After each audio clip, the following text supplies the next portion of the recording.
আগামী মঙ্গলবার উদ্বোধন হতে যাচ্ছে রূপপুর পারমাণবিক বিদ্যুৎ কেন্দ্রের জ্বালানি লোডিং কার্যক্রমের। আগস্টের মাঝামাঝি সময়ে জাতীয় গ্রিডে ৩০০ মেগাওয়াট বিদ্যুৎ আসবে, জানিয়েছেন বিজ্ঞান ও প্রযুক্তি মন্ত্রী। মধ্যপ্রাচ্যের সংঘাতের পর দেশে জ্বালানি তেলের সংকটে পড়লে এর প্রভাব পড়ে বিদ্যুৎ খাতেও। রেশনিং করে লোডশেডিং সহ নানাভাবে পরিস্থিতি সামাল দেওয়ার চেষ্টা করছে সরকার। দেশে বিদ্যুতের এমন সংকটের মধ্যে আশার আলো দেখাচ্ছে রূপপুর পারমাণবিক বিদ্যুৎ কেন্দ্র। আগামী মঙ্গলবার এর জ্বালানি লোডিং কার্যক্রমের উদ্বোধন হতে যাচ্ছে।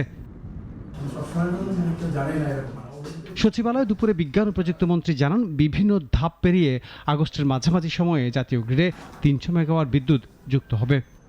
মেইন গ্রিডে, ন্যাশনাল গ্রিডে যেখানে আমাদের ইলেকট্রিসিটি যাবে, ওটাকে একসাথে দিতে পারছে না, যার ফলে ২-৪ মেগাওয়াট করতে করতে it will take around 2 months।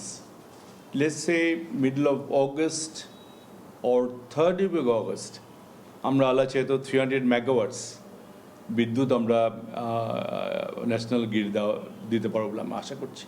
December বা জানুয়ারিতে পুরোদমে প্রথম ইউনিট থেকে বিদ্যুৎ মিলতে পারে জানিয়ে মন্ত্রী বলেন, ১ বছর পর পূর্ণ সক্ষমতায় উৎপাদনে আসতে পারে দ্বিতীয় ইউনিটও। Another 2 months time we'll try to raise it to 500 megawatts, and end December or first week of January 2027 আমরা 1000 প্লাস মেগাওয়াট আলা যেহেতু ন্যাশনাল গ্রিডে দিব ইনশাল্লাহ। এর আগে গেল ১৬ এপ্রিল বাংলাদেশ পরমাণু শক্তি নিয়ন্ত্রণ কর্তৃপক্ষ প্রথম ইউনিটের জন্য কমিশনিং লাইসেন্স প্রদান করে। এর মাধ্যমেই ২৮ এপ্রিল জ্বালানি লোডিংয়ের পথ প্রশস্ত হয়। আনোয়ার হোসেন, নাগরিক, ঢাকা।